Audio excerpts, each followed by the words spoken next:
താന്യം പഞ്ചായത്തിലെ ഭരണമുന്നണിയിലെ കക്ഷികൾ തമ്മിലുള്ള പോര് മൂലം കുടിവെള്ള പദ്ധതിയുടെ ഉദ്ഘാടനം വൈകുന്നു.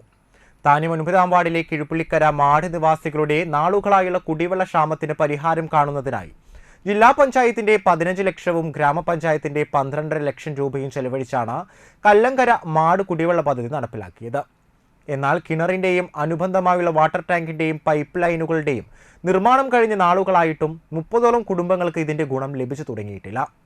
ഉദ്ഘാടകനെ ചൊല്ലി CPM-ഉം CPI-യും തമ്മിലുള്ള തർക്കം മൂലമാണ് പദ്ധതി ജനങ്ങൾക്ക് ഉപയോഗിക്കാനാകാതെ കിടക്കുന്നത്.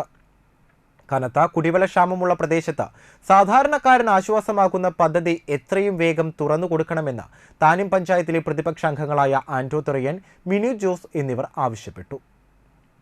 താന്യം ഗ്രാമപഞ്ചായത്തിലെ കല്ലങ്കര മാട് കുടിവെള്ള പദ്ധതി ഇന്ന് ഉദ്ഘാടനം ചെയ്യാനായിട്ട് തീരുമാനിച്ചിരുന്നതാണ്. അതിനുള്ള നോട്ടീസൊക്കെ പ്രിപ്പറേഷൻ നടത്തിയതാണ്. അത് ഭരണപക്ഷ മുന്നണികളുടെ തമ്മിൽ തല്ല് കാരണം ഇന്നത് നടക്കാതെ വന്നിരിക്കുകയാണ്. ഏകദേശം 30 വീടുകളിലാണ് അവിടെ കുടിവെള്ള പദ്ധതിയുമായി ബന്ധപ്പെട്ട് വെള്ളം നൽകപ്പെടുന്നത്. അവരുടെ കുടിവെള്ള സംവിധാനം നിർത്തലാക്കിയിരിക്കുകയാണ്. അപ്പോൾ ഇത് നമ്മുടെ ഇതിൻ്റെ പണി പൂർത്തീകരിച്ച് ഏകദേശം 1.5 മാസത്തോളമായി.